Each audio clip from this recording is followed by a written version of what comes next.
Okay, hi everyone. Happy Monday. So, yeah, can you believe next week is already Thanksgiving? I'm like, wow. November's flying by and so is the rest of our semester, so hopefully we can all end on a strong note. Okay, now we're going to finish up. Remember that roughly using the OSU version of the textbook. Again, the OSU and OpenStax pretty much has the same content.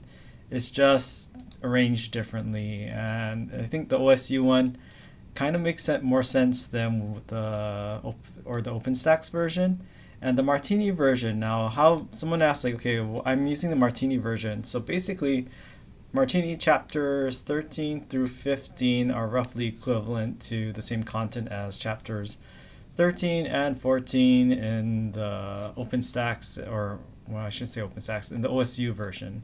So the OSU version covers the peripheral and it divides into the peripheral and central nervous system, whereas Martini uses brain and spinal cord, and then OpenStax is its own interesting beast. Again, you will get all the information, but another thing is that the nervous system is a huge topic. This is why they have whole semester classes on it.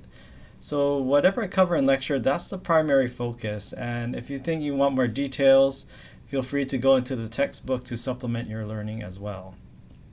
Okay, so what we're going to do is finish off with cranial nerves. And I know I've kind of glossed over the central nervous system and brain and spinal cord, which are very important. But for now, let's talk about finish up with the cranial nerves. Yeah, the quizzes and homework, I tried to follow the OSU version as close as possible. And I tried to make sure, like, okay, they're kind of corresponding to chapters. So the quizzes and homework are more with the OSU version, with like peripheral nervous system, then central nervous system, then it'll be like autonomic nervous system and special senses. So that's the other difference between the Martini and the OSU version, is that OSU, I believe, the special senses then autonomic nervous system, but the old way was like in the Martini version, they put autonomic and higher order functions before special senses. And I like that one because autonomic nervous system is a tougher subject, and I think it's better if you have more time to digest probably one of the most difficult chapters in the book, rather than having at the very end and then having to study that just before the final. Okay, so cranial nerves. So we talked all about spinal nerves and reflexes in our previous lecture.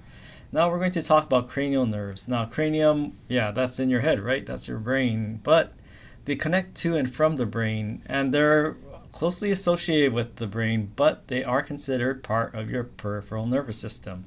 Again, your central nervous system is exclusively, the strictest definition is your brain and spinal cord. So even though these cranial nerves are connected to the brain, technically they're considered part of the peripheral nervous system. But again, this sort of like CNS versus peripheral nervous system is kind of like artificial division, because it's like they work close together anyway. So I think this is with cranial nerves. Just know that yes, technically they are peripheral. And there are 12 pairs, again, if you like my calendar mnemonic, 12 pairs of cranial nerves. And they're often abbreviated as CN or N versus C and just C itself. So you might see CN1, CN or N1, or you might see, what we won't see with cranial nerves is that they just call it the C1. Like if you have CN1, you're referring exclusively to cranial nerve 1. Whereas with C1, you're referring to the cervical nerve. So this is why they have a different abbreviation. And the other thing is that they use Roman numerals. So this is another way you distinguish between C1, your cervical nerve 1, and your cranial nerve 1, is that typically in most notation you see cranial nerves use Roman numerals instead of Arabic numerals. So Roman numerals, there's always a few people that are like, I don't know what Roman numerals are.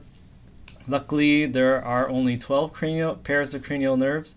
So if you can read a clock like this, you know your Roman numerals. Again, Roman numerals over here. So cranial nerves. And if you don't know that, well, if you want to practice, just get a cheap watch that has Roman numerals and you'll be able to tell time and also know your Roman numerals for your cranial nerves. Okay, so here are your cranial nerves. Again, even though they're connected to the brain, technically part of the peripheral nervous system, although it works very closely with the brain. And this is the OpenStax version over here. So they are also identified by not just like number, but also different parts of their information, and they have different properties basically. So these are the ones I definitely want you to know. I want you to know for sure the primary function of each of these cranial nerves, and origin and pathway. So I think the tough thing is I don't think either book has in their 2D images really good ways of, and this is why if you have a chance, or if you signed up for the dissections of the brain, or we're not human brains, okay, sheep brains, like human brains are very in rare supply, and also like, so I think that's more for something in person. So I'm not so much concerned about origin pathways. Those are important, but I'll save that for your more advanced classes. And then destination. So what's the main function, and where do they innervate, and where do they lead to? So then you know they connect to the brain, but where are they going, branching to and from the brain? And also the name. So they not only have numbers, they also have names as well. So especially these 3 bits of information I think is very doable for this class. The other 2 is more anatomy based, and that might be better studied if you have like if you do the dissection lab, or if you have a model, or one of those many, like there's so many good apps. I think Visible Body, I forgot how much it costs right now, but there are many great atlases like for like if you have like an iPad or something like that. Yeah. Well, that's a good choice. Human brains can't possibly ensure supply. I got one for free. Hey, but doesn't mean it's not valuable. It's super valuable. Okay, and this is, will I test you on this image right here? And this is a tough thing about teaching the nervous system, is like, no matter how you kind of like separate it or try to teach it in a linear fashion, you kind of have to go back and forth between topics regardless of how you split it. I don't think this is why we have 3 textbooks that split up the nervous system in 3 different ways. But so we didn't cover a lot of this brain anatomy. We will in the near future, but let's talk about those cranial nerves. So the cranial nerves, and now what we're looking is at the bottom, the inferior surface of the brain. So if you took a brain and then flipped it so the bottom surface was looking at you, that's what you would see here. And this is the anterior of the brain, and this is the posterior of the brain. And you can see the spinal cord is cut off here. So yeah, this is the brain, this is the front, and the anterior, this is the back and posterior. And we're looking at the bottom, the inferior surface of the brain. So if you look at that, going from anterior to posterior, well, the olfactory bulbs, these are very anterior. And then we have the optic nerve, which is actually cut here. And then the oculomotor nerve, so CN1, 2, and 3. And then you do also have the same on the other side, but I think this is where the Martini version does a better job of kind of illustrating this, even though it's a photographic brain, is that, do you notice the OpenStax kind of bounces all over the area? So how about the rest of it? 1, 2, 3, and then 4, 5, 6. So all of the cranial nerves kind of follow this path from anterior to posterior. But when you get to 10, 11, 12, 11 is posterior, and then 12 kind of hooks back. So this is what happens. So the hypoglossal nerve is, so pretty much overall, if you look at the inferior surface and work your way anterior to posterior, you can cut, as long as you know where these origins are of these cranial nerves, you kind of know where they are. So they kind of roughly go anterior to posterior, and for some reason, like cranial nerve 12 kind of hooks back toward the anterior. And if you look from the lateral, it would also kind of look like this, and then go back this way. So boomerang for cranial nerve 12.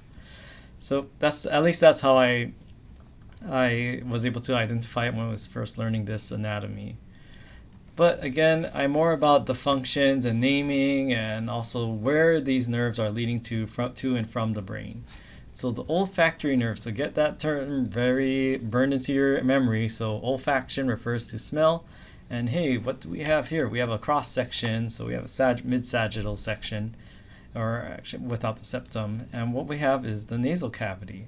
So when inhaling right here, and what's happening is all these particles are swirling along the conchae over here, And then we have all these dendrites of this nerve right here. And this are the dendrites of your cranial nerve 1 or your olfactory nerve. So the big thing with olfaction is smell. So again, that fancy term meaning your sense of smell that you're very familiar with. And the destination are these olfactory bulbs. So again, the olfactory bulbs, and this is actually the ethmoid bone. So the ethmoid bone, remember all the way back to, like, was it chapter 7? It has all these little holes, and you might be like, why is it so weird and lacy looking and triggering everyone who has trypophobia? Is that, remember, when you have a hole that you have like dendrites or holes in some sort of bone, it's making a passageway for something. And this is what you have here. You have these passageways going from your nasal cavity to this olfactory bulb over here. And yeah, so this is why you have that cribriform plate of the ethmoid bone. That's why, again, if you forgot what the ethmoid looks like, go all the way back to the skeletal system and look at the ethmoid and look at all those tiny little holes. So this is what passes through those holes. Okay, so the big function of olfactory nerve is smell, and this is one way you can think of it. Cranial nerve 1, and say you're doing a snoring something, like on Flonase, or you have like asthma, you have allergies and you're using the nasal cart. Or how many noses do you have? You have one nose, right? So one nose, olfactory nerve is number 1. So now, how many eyes do you have? You have 2, unless you lost one along the way, then my condolences for that. But optic nerve, cranial nerve 1, nose, cranial nerve 2, eyes. So optic nerves. So the big thing with the optic nerves, their function is like, so cranial nerve 1 is smell, cranial nerve 2 is vision. So this is what optic nerves, and we'll cover vision more in detail in the next few chapters as well. But for now, this is cranial nerve 2. And what it's going to do is carry all the stimuli, this visual stimuli, all the light hitting your retina, and convert it into action potentials and convey it to the rest of your brain. And this is related to the visual cortex in the occipital lobe. And you might be like, occipital lobe, we haven't learned that yet. But do you remember your occipital bone? That's in the back of your head, right? So what happens is that this optic nerve, it carries these impulses and all the data and all the photons and all the visual information across here and to the occipital lobe back here. And there's another structure along the way, this optic chiasm. So fibers cross over to opposite sides of the brain. So you get the visual input spreading to both sides from both eyes. So this is what's kind of this chiasm. So if you know your Greek alphabet, the letter chi is X shape. So I like to think of it that way. The optic chiasm is X marks the spot. Then you have this optic tracts. So just like we have our spinal nerves, they run in bundles. We have our tracts of all these nerve fibers that run from the eyes, crossing over at the chiasm, running along these tracts to the back of your head. So this leads to the lateral geniculate nuclei. Now that one is a little pretty advanced, and I think especially if you're going to like more advanced studies, you should know that one. And this is why another way you can think of it. So here we have our chiasm, we have our optic tracts, we have our lateral geniculate nucleus, and more projection fibers, and then you finally end up in the visual cortex. So that's very interesting, right? Your eyes are over here, but the part that actually processes everything your eyes get, all the information that your eyes receives, is actually processed over here. So this is the visual cortex. So another way you can think of it is like another mnemonic I like is saying like you have eyes in the back of your head. And why is that? Because all the information eventually runs to the visual cortex in the back of your head. So in the occipital lobe. But again, we'll talk more about lobes when we talk about brain anatomy in the near future. Okay, so the nerves that control muscles of the eye. So the cranial nerves that control the muscles of your eye. And if you had the Martini version and also look at the slides, you notice that there were several muscles that are outside of the eye. So these are what we call extrinsic muscles. There are also 2 very special muscles within the eye, inside your eye, that control the size of your pupil, but we'll get to that when we talk more about special senses. But yeah, there are many muscles in the outside and inside of your eye, And there are three main cranial nerves that control that. So there's oculomotor. So common thing that trips people up, they get the optic nerve, which is sensory, confused with the oculomotor, which is motor. It involves muscles. So this is a big thing to take. Motor is often is that efferent, that motor output. So this is saying it's moving the eye versus optic cranial nerve 2, which is sensory. And then you have the trochlear, which is cranial nerve 4, and then abducens. So this is the cranial nerve 6. So a common thing that trips people up, they like 3, 4, 5. No, 5 is special. It's actually 3, 4, skip 5, 6. So these are the cranial nerves that control the muscles of the eye. So all of the muscles of your eye, inside and out, are supplied by these three. Now, what are your oculomotor nerves? Well, their primary function is, motor control of your eyes, but what specifically? So it innervates the superior, inferior, and medial rectus muscles. And you're like, ooh, rectus muscles? So this is different from the rectus abdominis in your abdomen. This is referring to these specific muscles that are aligned with the kind of like this anterior posterior axis of your body. So the superior and inferior, so it's going to be superior on top, inferior over here, and medial will be these rectus muscles that are in the, if you cross your eyes, these are the ones that are contracting. Then there's the inferior oblique and the levator palpebrae superioris. And you're like, whoa, what's that? Well, rewind a bit. What's the inferior oblique? Well, it's inferior, but remember that when we have a rectus and an oblique, so oblique implies that compared to the rectus muscle, it's at an angle. Now levator, well, levator sounds like elevator, right? So remember, elevation is bringing something up. So levator palpebrae and superioris. So we know it's superior to the eye. So palpebra refers to your eyelids. So the levator palpebrae superioris is going to lift your eyelids. And then you also have the intrinsic eye muscles. We didn't cover that yet. We will cover that by the end of the semester. Now the trochlear nerve, so this also controls the eye, but no, we'll actually rewind a bit. So the thing about the ocular motor nerve, it controls the majority of the muscles of your eye, of each eye. So this is why another way I remember it, CN3 gets the oculomotor, even though we have 4 and 6. 3 controls most of the muscles. That's why it has eye and muscle in its name. So basically is like, okay, controls most of the muscle, it does the heavy lifting, therefore this is why we call it the eye movement nerve, the oculomotor nerve. Now the trochlear nerve is interesting. This one is cranial nerve 4, and the function is to control the superior oblique. So this is the inferior oblique that I mentioned in the previous slide. The superior oblique is this muscle over here. And what this is over here is a band of connective tissue. Then it's connective tissue called the trochlea. So the trochlear nerve, even though it doesn't innervate the trochlea itself, but it actually controls this muscle over here. So it's named after that. And trochlea, I believe, if I remember correctly, the root word means sling. So it's like a sling for the superior oblique.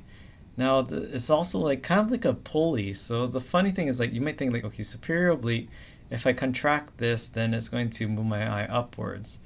But the thing about this trochlea, the way it moves it is that it kind of actually does something it kind of reverses this movement. So when it contracts, it actually moves your eye down, and kind of like when you're moving your eye like this, that's more of the trochlear nerve coming into play.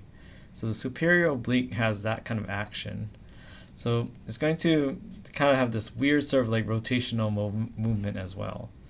All right, so how do you throw a knuckleball? Well, there's many ways you can throw the knuckleball, but if you don't throw it this way, where's that ball? Oh, I don't have it here. But here's it. One way you can throw your knuckleball is with 4 fingers, like this guy's throwing it over here. So this is the way I remember. Trochlear nerve, you're throwing a ball with 4 fingers. So trochlear nerve is cranial nerve number 4. And let's skip 5. 5 is special. We'll get to that in a little bit. Now let's go to the abducens. So again, 3, 4, skip 5, 6. Now abducens, that controls the lateral rectus muscle in each eye. So we talked about the medial rectus that helps you cross your eyes. lateral rectus will make it move the other way. So if you contract that, that's going to move the eye and bring it that way. So if in the right eye, the lateral rectus will move your right eye toward the right, and it will move your left eye toward the left if you contract that. So that's one thing to consider, is that it's not the left rectus or the right rectus, it's talking about medial versus lateral. So the abducens is going to make your, if you contracted just your abducens, it'll make your eyes go like a chicken's, or like Hey and Moana, right? Remember how his eyes kind of go this way? So if you're able to contract your lateral rectus and do just that lateral rectus, it'll make you look cockeyed.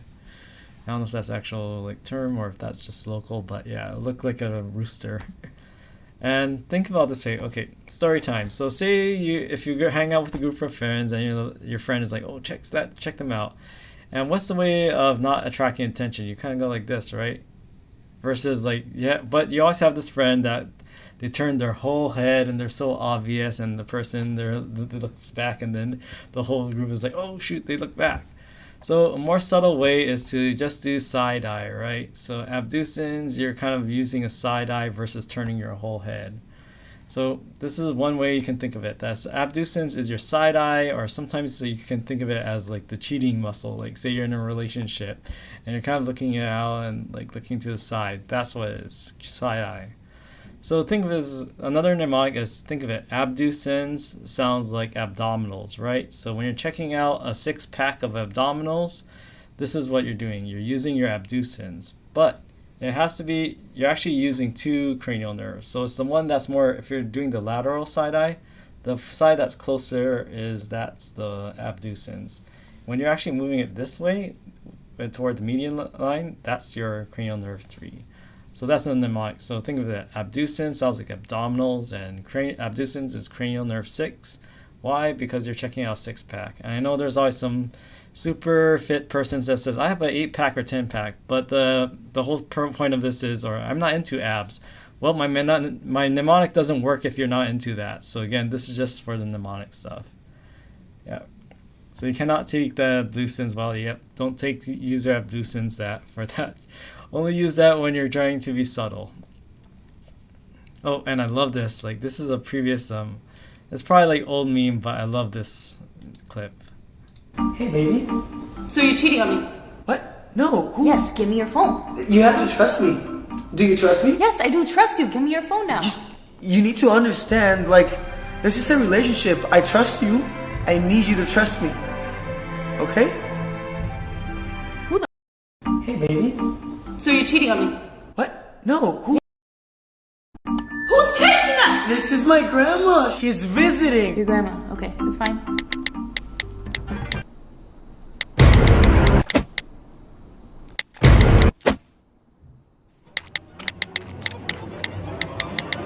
Why is she calling you pumpkin?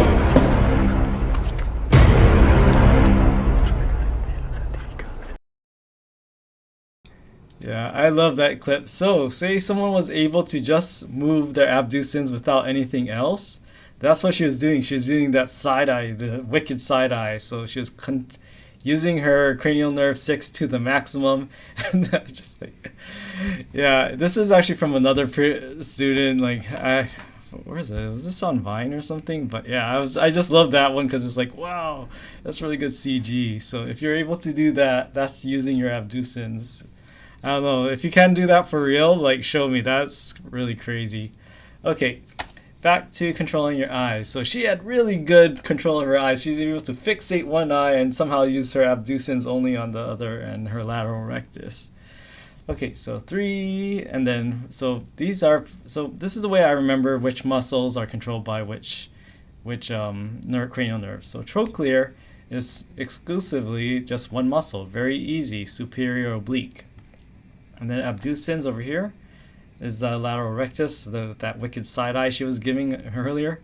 So oculomotor, everything else. So this is the way I remember it, which is controlled by CN4, superior oblique, lateral rectus by cranial nerve 6, and everything else is cranial nerve 3. So this is it. The superior rectus, the medial rectus, the inferior rectus, and the inferior oblique. And including the 2 muscles inside the eye you can't see in this figure right here. So 4, one muscle. 6, one muscle. Everything else by process of elimination is oculomotor. So again, oculomotor does the heavy lifting for eye movement. And trigeminal. So we did skip 5. Now let's go back to 5. So back to 5, cranial nerve 5, and this is the dentist's best friend. So if you're going into dentistry or dental hygiene, you gotta know your trigeminal nerve. And the function is both mixed, so you have both sensation and motor control to the face.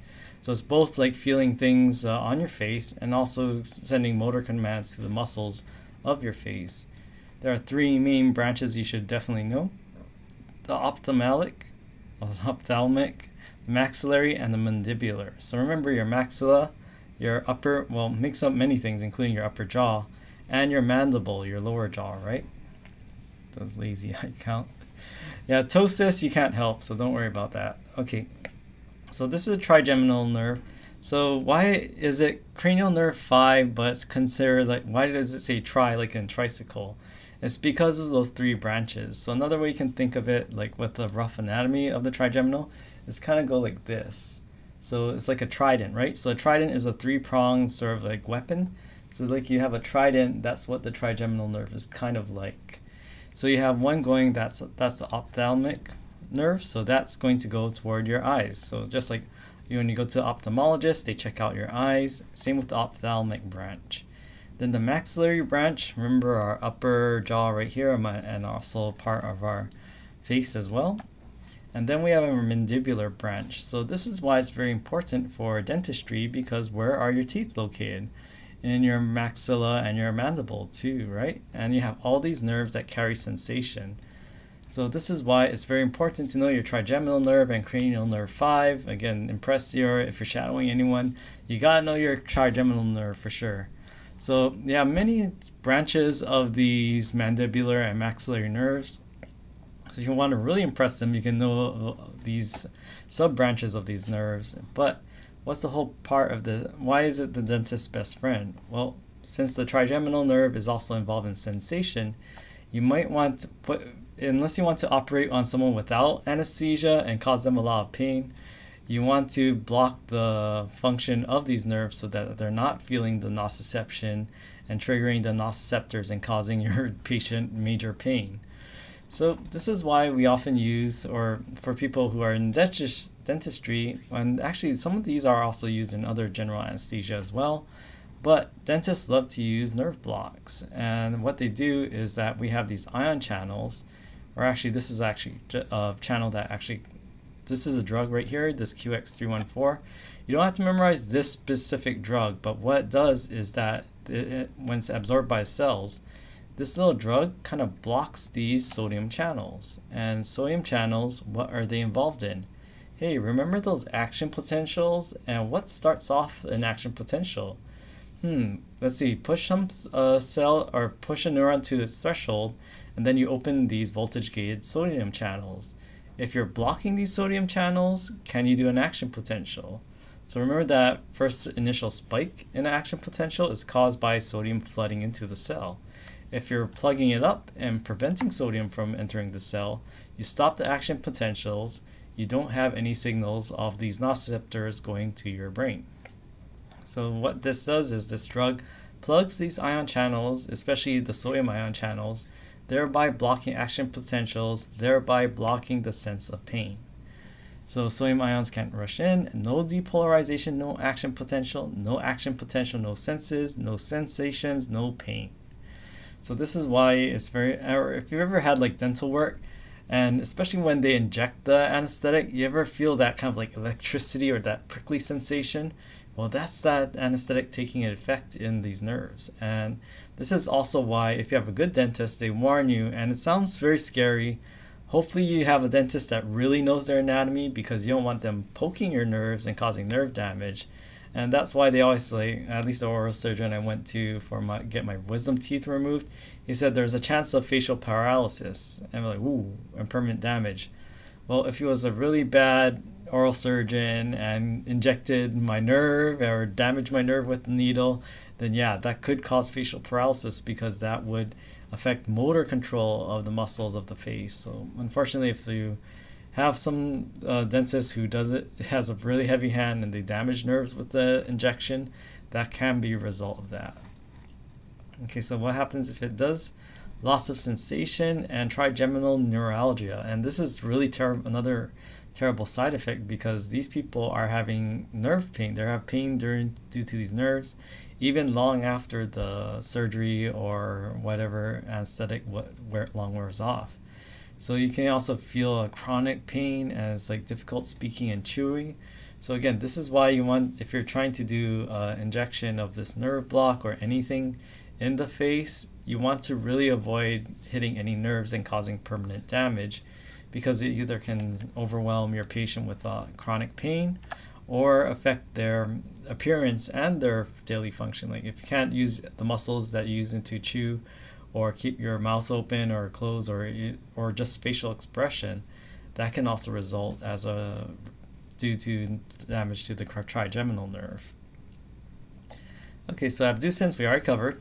Now let's go to the facial nerve. So facial nerve is that there's mixed and both sensory and motor to the face. But in terms of motor control, facial expressions is a major function of facial nerve. So throw back all the way to skeletal muscular anatomy. So we know we have a lot of muscles in our face and very tiny muscles, but this is why we have a variety of expressions. So I like to think of it this way. Cranial nerve 7, so facial nerve, and then there's the Ekman's 7 universal emotions theory. And if you're going to the med school and you want, I think now that with the psychology portion on it, I think this is one of the parts that are covered. So what are the 7 universal emotions? Well, what do you think? Or I should put this in top hat. But what emotion do you think she or he is showing right here? I think this is she. Yeah. What emotion do you think is going on there?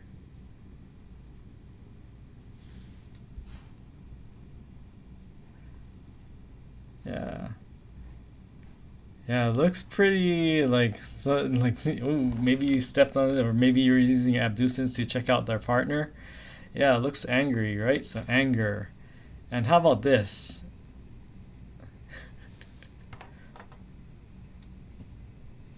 Second one, what does that look like?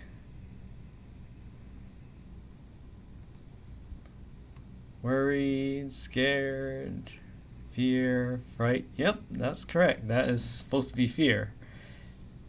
This one's a little tough. Do you remember Inside Out, that Pixar movie? This one's a little tough.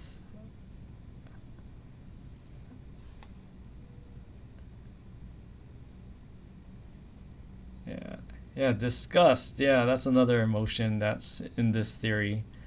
And this one's easy. How about this one? This one's pretty obvious.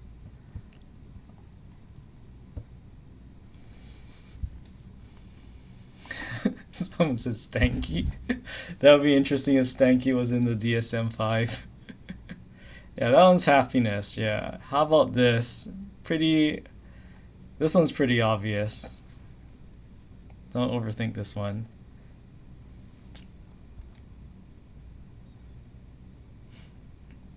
Constipation. Well, if you're constipated enough, you might end up like this. Yeah, sad. Yeah. And this one.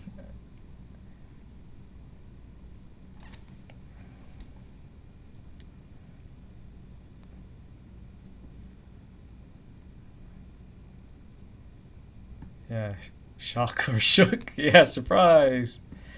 And I love this one. This one is tough. And I love this one because he looks like my cousin Junior Boy. But it's like, this one, I'll help you out. This is supposed to be contempt. But this kind of like smirk right here. But basically what we see is that through contracting different combinations of our facial muscles, we have all of these different facial expressions that also help us convey our emotions. So I like to think of it: cranial nerve 7, facial nerve, facial muscles, and 7 universal emotions, 7 facial nerve 7. Yeah, so I think, yeah, it's contempt. So this one is a little weird, that one, but I think maybe they just like the number 7. But why is this facial nerve able to convey all these emotions? So here we have all these branches, and I love this because it's like a rainbow. It's like, yeah, this sort of like branches. And do I want you to know the specific areas? I think it's more about, well, this is why it kind of looks like a watercolor painting, because there's like, the borders are kind of hard to determine right now. So don't worry too much about knowing the exact locations of these. But I want you to appreciate like the facial nerves. This is why you're able to do all these expressions, is because you have all these nerves innervating all these facial muscles around your face and neck. So what can happen if a facial nerve gets damaged? Well, thing is that you can end up like this. I know, I know, I got stopped dunking on Yeezy, or was it? Now he's called you just Ye, no longer called Kanye. But I love this because pretend you have no expressions.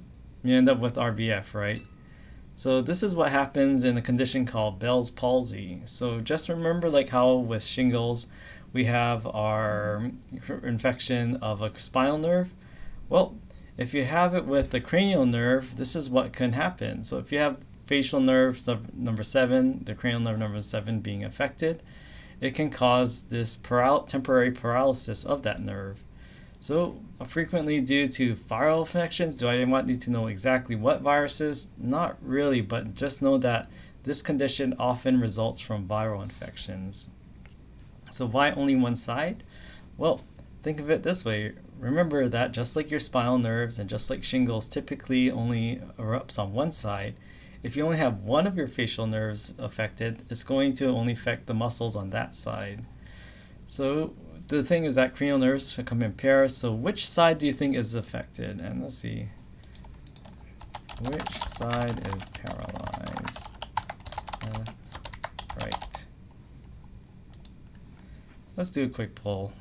And yeah, look at this guy. So it's kind of neat, right? So if you drew a line right here, it's like totally different expressions with different sides. So which side do you think is affected by this palsy?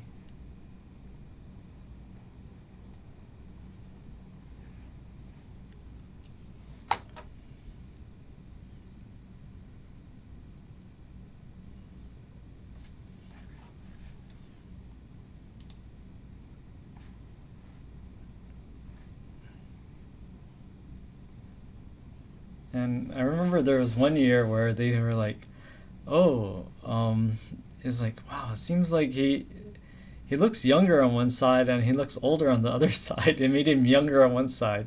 But I'll explain why that student was actually onto something too. Okay, let's end the poll. Kind of a mixed bag. So what we have here is that it looks like majority said, like 58% said right, and the remainder said 42% said left. So, or actually it changed, 56 right, 43 left. So the part that's probably paralyzed is actually his right side over here. So the cool thing is that just like our muscles in our body, our like arms and legs and from neck down, we have tone to the muscles of our face as well. So the part, he's actually trying to kind of smile over here and do an expression. So this is the part that's okay, and he's able to contract that. That's why he's able to pull the corners of his mouth up like that. But this side right here is paralyzed.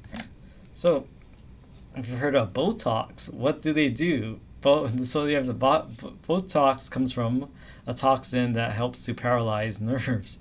So that's why people who get the botulism and they eat food that has a lot of the botulinum toxin, they start to have difficulty breathing because all of a sudden the muscles they use to breathe are paralyzed. So the cool thing about Botox is a purified protein or purified extract that helps to paralyze the nerves. And why do they inject it into the face? They're trying to inject it into the face to block the nerves and block the tone of these nerves. And this is why you have the kind of like smoothing out, because if one thing that causes wrinkles is also if the muscles are toned to the point that they're kind of contracting, they can also cause furrows as well. So this is why some people use Botox. But at the same time, what was it? Like, I should find some really great, I'll try to find some great like botched Botox, because what happens is like this is also part of our natural expression as well as like our regular, yeah, just if because who was it that got, oh, Tom Cruise.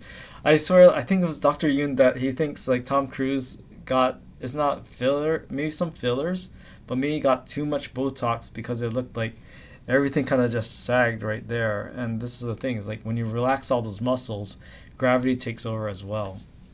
So this is why it looks like this guy looks like he's younger on one side, because he almost got viral Botox on one side because all the muscles on that side are paralyzed.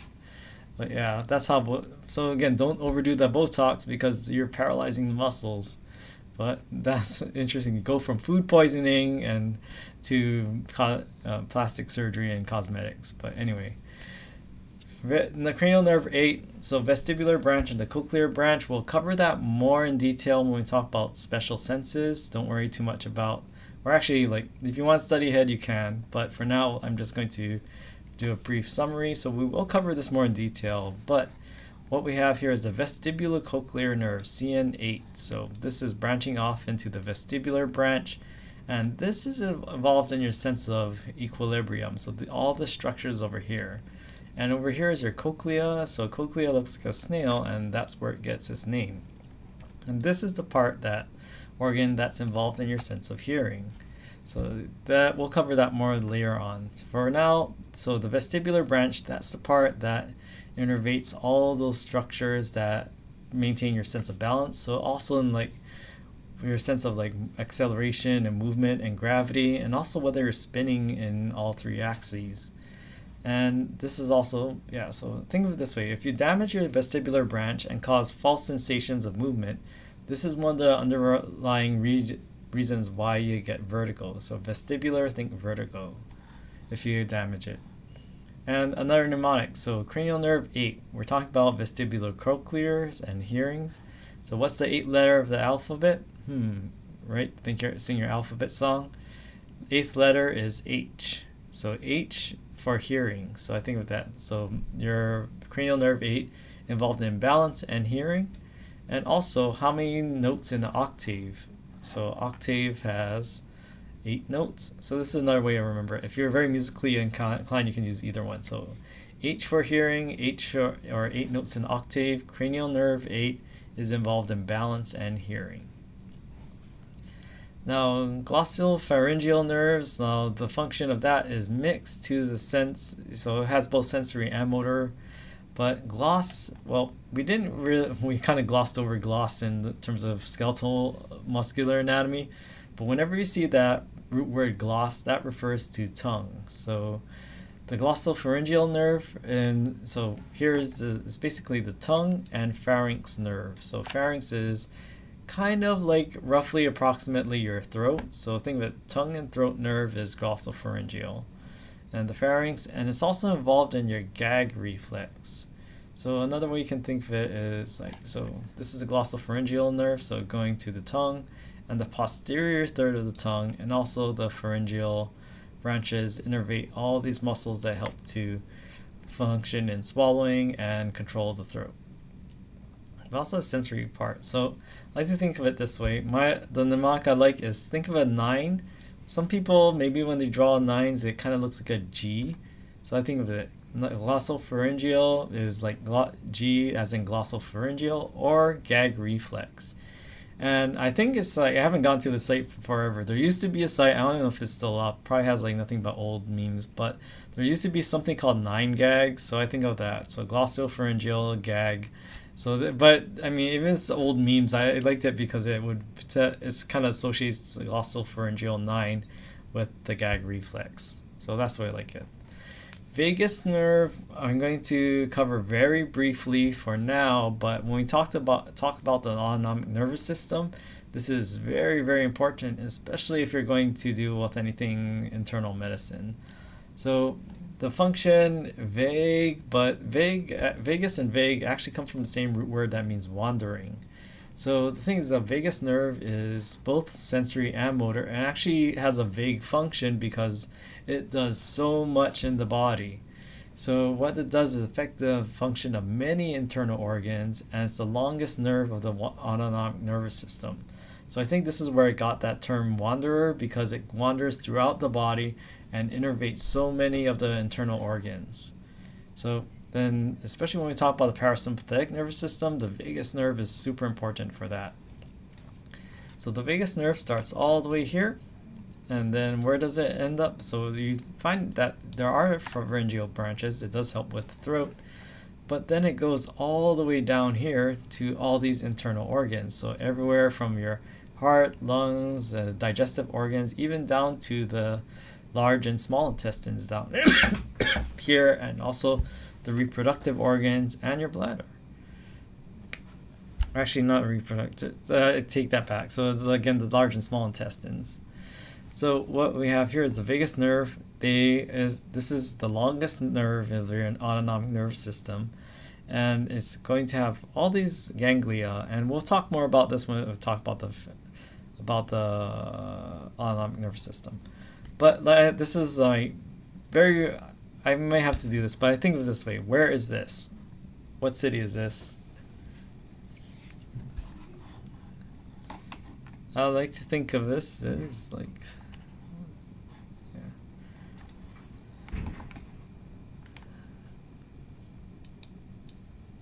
Yep, so this is Vegas. So yep, the 9th island. I know my mom and dad love going to there, but it's like, so where is this? This is Vegas. And what cranial nerve X number is the vagus? So I like to think of it. This is my mnemonic. The Vegas is X rated. So that's the way I like to remember it. Cranial nerve X is Vegas. So vagus functions, so vagus relations. So yeah, maybe I shouldn't use the 9th island, because cranial nerve 10 is vagus. So again, 10 is X, so I think of it that way. Vagus is X rated, so cranial nerve X is, or 10 is vagus. Now, this is another mnemonic. I think of it like, just like the vagus strip has all those casinos, yeah, the vagus nerve is like a big median strip, and you have all the organs all around it. So another way is like vagus vacations are relaxing, so they slow your heart rate. Vagus buffets will make your digestive system very busy. And then smoky casinos, they are bad for your lungs. Drinking in Vegas will give your liver a workout for sure. And then Vegas is exciting, so exciting it can cause you to pass out. And there's something called vasovagal syncope that also involves the vagus nerve, and you might know someone who have had it. It's pretty common, but what happens is that people will suddenly faint, and there's actually many things that can cause that. Like sometimes it's like visual stimuli, sometimes standing up too fast, many other things or a sudden drop of blood pressure somehow, that can also cause like vasovagal syncope. Yeah, so it's a sudden spell and many triggers: stress, standing for long periods, standing up, visual stimuli, heat exposure. And yeah, this is what we have this. So think of it this way: Vegas is so exciting you can just pass out. Like poor Wendy over here. And often the cure is due to a rapid drop in blood pressure over there. And then accessory nerves, we'll cover this real quick. And the function is motor control of the muscles of your neck and upper back. And more specifically, two main muscles it controls. So what we have here with the cranial nerve 11 over here. So accessory, sometimes called spinal accessory nerve. So here's the root, and it goes to the sternocleidomastoid and the trapezius over here. So this is an accessory nerve. I like to think of it, so the SCM, one of my favorite muscles, because it tells you exactly where it is, and your traps. So again, that muscle that runs here, and your traps with you in that big muscle. But again, especially with like if you're doing those shrugs and going to the gym for that, that's what you're trying to build up. So I think of it this way: with accessory nerves, if you have someone who likes to accessorize, especially with jewelry, where do you put the earrings? You put it kind of like in your ear, and it runs to the neck as well. So I think of it that way. Or I like to tell a story. Like one time, my mom, she loves her bling, she loves her jewelry, and she's like, hey, she's showing off her new jewelry to my dad. I'm like, hey, notice anything different? Notice anything different? So she's kind of showing her. And then my dad goes like, so why do I bring up that story? When she's showing off her accessories, she's kind of tracing her sternocleidomastoid, and my dad's using his trapezius. So I think of it that way. But if you don't like that mnemonic, you don't have to use it. Okay, hypoglossal, I did talk about gloss, that means tongue, right? So tongue, especially with motor control of the tongue. And this is what we have with the hypoglossal nerve. So this was, again, our accessory over here. And this is, again, this is why it's kind of weird with, in terms of numbering the cranial nerves, it goes anterior to posterior and then hooks back up. So the hypoglossal nerve is cranial nerve 12. It's a little more, slightly more anterior, and hooks up back towards superior. And where does it go? All the tongue muscles over here and some of the throat. So hypo, again, meaning below, so it's like below the tongue. And which nerves control most of your tongue muscles? I think of it this way. So 12 and 10. And why do I bring this up? Because when you put this together, you get this. So think of it this way. I'm not sponsored, but pretend you're eating it and savoring this candy over here. So I think of it this way. You have 12 and 10. So these control most of your tongue muscles, 12 and 10.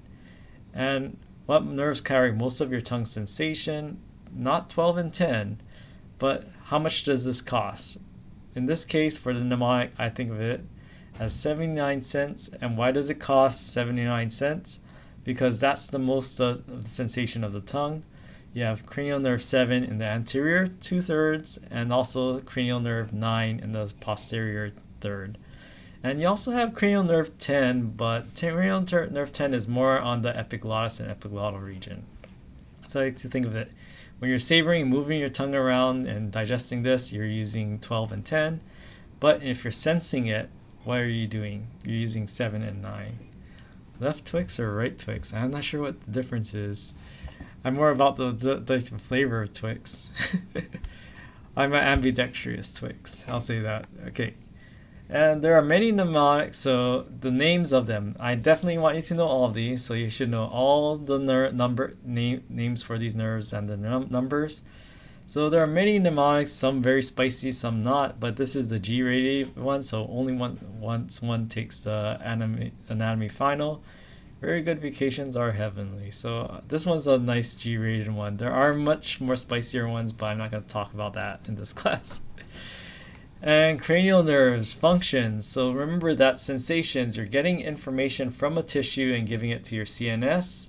And then motor, you're sending commands from your central nervous system and innervating something to cause some sort of effect in a skeletal muscle or viscera. So what we have here is another one. I love this one. Some say marry money, but my brother says big brains matter most. I love that one. So this one tells you whether a cranial nerve is sensory, motor, or has both functions. So I think that one. And what are the specific functions? I expect you to know everything I covered in this lecture at a minimum. Both at once, maybe. I love that. Okay, so I have to give a lecture right after this actually, and jump into that Zoom meeting. So office hours unfortunately canceled for today, and on Wednesday I think I can hold something, but very briefly, but I also have to do another lecture at 3 o'clock on Wednesday. But yeah, right now I'm going to go from this one and to my next lecture. But thank you all, thanks to our moderators, and thanks for hanging in there. All right, see you on Wednesday.